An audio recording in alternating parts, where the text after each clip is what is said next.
नमस्कार. आज तुमच्यासाठी पुन्हा एकदा खास कोकणी ब्रेकफास्ट रेसिपी. खूप सोपी आहे, नाव पण मजेशीर आहे. नाव आहे वस्ताद रोटी. ह्याला जर आपण पुरीसारखं केलं तर ह्याला उस्ताद पेड्रो असंही म्हणतात. का म्हणतात हे मला माहित नाही, पण ही रेसिपी होते मात्र एक नंबर. कशी करायची चला बघूया. खूप सोप्या इन्ग्रेडियंट्स आहे. त्याच्यामध्ये आपल्याला मिरी लागणार आहे, जिरं पाहिजे, पिकलेली केळी आपल्याला 2 घ्यायची आहेत आणि साखर वापरतात, पण मी जरा हेल्दी ऑप्शन म्हणून साखरेऐवजी गूळ घेतेय. मैदा वापरतो, त्याच्याऐवजी आपल्याला घ्यायचा आहे कणिक आणि खायचा सोडा. ह्याच्यामध्ये लागणार आहे आपल्याला दही. आता हे पहिला आपण मिक्सरमध्ये काय काय लागणार आहे ते वाटून घेऊया. दाखवते. चांगली पिकलेली काळसर अशी केळी जरी घेतली तरीही चालेल. 2 केळी घ्यायची आहेत आपल्याला. ह्याच्यामध्ये आपल्याला एक 10 मिरे आणि हे ना असे ओबड-दोबड असे कुटायचेत. म्हणजे आता तुम्ही जर आपण केळी बरोबर ते घातले तर ते कसे ना खूप बारीक होणार नाही, नुसतं क्रश होतील म्हणून तेवढं घातले मी डायरेक्ट. आणि एक अर्धा चमचा जिरं घालायचं आहे. गूळ जवळपास एक 7 ते 8 चमचे जर तुम्ही किसून घेतलं असेल तर. चवीपुरतं आपल्याला मीठ घालायचं आहे. पिठाचा अंदाज आणि एक 2 चमचे दही. आता इथं बघा हे असं तयार झालंय. म्हणजे मिरी आणि जिरं जे आहे ते असं ओबड दोबड असं कुटल्यासारखं होतं आणि छान अशी ही पेस्ट तयार झालेली आहे. आता आपण हे का परातीत काढून घेऊया. 1 वाटी कणिक. अगदी ऑथेंटिक रेसिपी मैद्यानी होते, पण मी मैद्याच्या ऐवजी कणिक घेतले आणि ह्याच्यात आता आपण हे ऍड करायचं. 1 चिमूटभर खायचा सोडा आणि आता हे छान पीठ आपण मळून घेऊया. एवढ्या ह्याच्यामध्येच हे आपलं पीठ जे आहे ते छान मळलं जाईल. आणि घट्ट मळायचं आहे, कारण का माहिती आहे सांगते. हे पीठ आपण व्यवस्थित मळून घेतल्यानंतर याला आपल्याला 7 ते 8 तास छान फर्मेंट करायला ठेवायचं आहे बाहेरच. त्याच्यामुळे आपण हे पीठ जे आहे ते सैल होतं, त्यामुळे मळतानाच थोडंसं घट्ट मळायचं. आता त्याच्यामध्ये थोडंसं तेल.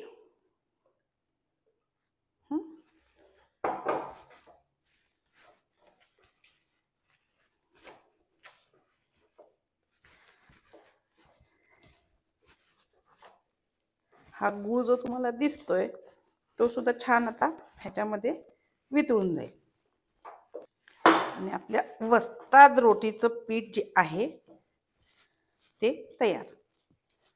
आता याला आपण याच भांड्याने छान घट्ट झाकून ठेवू 7 ते 8 तास फर्मेंट होण्यासाठी.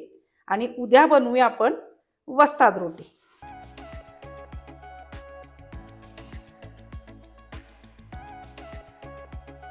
Good morning. आता आपण वस्ताद रोटीसाठी लागणारं आपलं जे पीठ आहे ते छान काल रात्री मळून ठेवलेलं आहे आणि आता आपण करायचं आहे वस्ताद रोटी. कसं करायचं चला बघूया. आता इथं बघा हे आपण रात्री भिजत ठेवलेलं केळी असल्यामुळे हे असं काळसर वरून दिसतंय, पण जेव्हा तुम्ही पीठ छान मळून घ्याल हे बघा तर काही होणार नाही. जेवढं ते पीठ बाहेर म्हणजे एअरला कनेक्शन मध्ये येतं ते थोडंसं काळसर होतं. आता हे छान पीठ मळून परत एकदा घ्यायचं आहे आपल्याला. किती छान सॉफ्ट झालेलं आहे. आणि आता ह्याचं आपण वस्ताद रोटी करायला घेऊया. आपल्याला हवे तसे साईजचे गोळे तयार करून घ्यायचे आहेत. खूप लहान नको, खूप मोठी नको. थोडीशी हलकी कणिक लावून ह्याला फोल्ड वगैरे काही करायचं नाही, नॉर्मल आपण फुलका कसा करतो ना तसंच लाटायचं आहे. खूप पीठ लावू नका आणि खूप पातळ नाही खूप जाड नाही, छान गुबगुबीत असं व्हायला पाहिजे.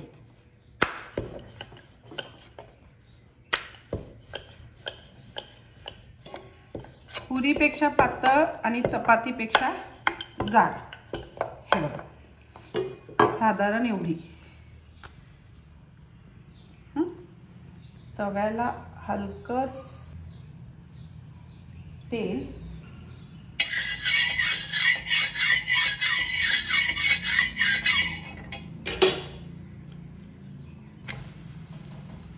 तुम्ही तुपाने सुद्धा ही वस्ताद रोटी भाजू शकता, जास्त हेल्दी व्हर्जन करायचं असेल तर, पण अगदी कमी तेलात छान होते ही.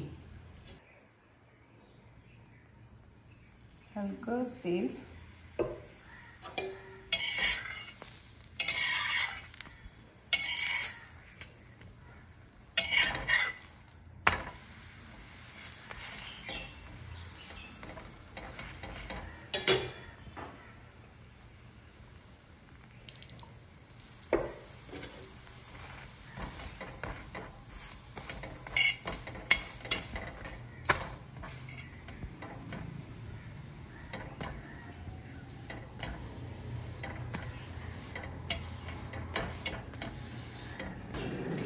अशी छान खरपूस भाजून घ्यायची आपल्याला. खूप सॉफ्ट अशी छान ही वस्ताद रोटी तयार होते. आणि काढूया.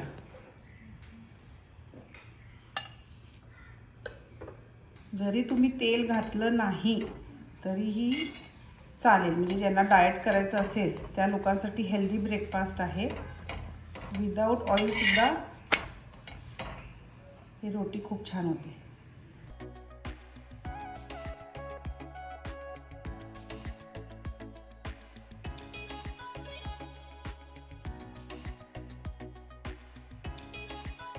एवढी पातळ असते. हे बघा ओपन करून दाखवते.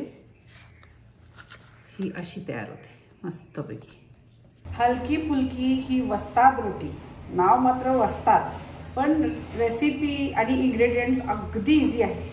घरात असतात ना तेच. खूपदा केळी अशीच आणतो आपण बाजारातून आणि खाल्ली जात नाही, एखाद दुसरी राहते, खूप जास्त पिकते, त्याच्यापासून ती टाकून देण्यापेक्षा हा एक हेल्दी ब्रेकफास्ट नक्की ट्राय करा. जे डाएट कॉन्शियस आहेत, जे जिमला वगैरे जातात, त्यांना केळी मुद्दाम खायला सांगतात, तर अशा रीतीने त्यांच्या ब्रेकफास्टमध्ये आपण केळीचा समावेश करू शकतो. तुम्हाला मी हेल्दी व्हर्जन दाखवलंय. ह्याच्यामध्ये मैदा वापरतात ऑथेंटिकमध्ये, तिथं मी गव्हाचं पीठ केलंय, साखर तिथं गूळ घातलाय. तर अशा पद्धतीनं ही वस्ताद रोटी तुम्ही मस्ट ट्राय रेसिपी आहे, नक्की करून बघा. आवडणार याची मला गॅरंटी. आवडलं तर लाईक करा, कमेंट्स करा, शेअर करा आणि सबस्क्राईब करायला अजिबात विसरू नका. Master recipes.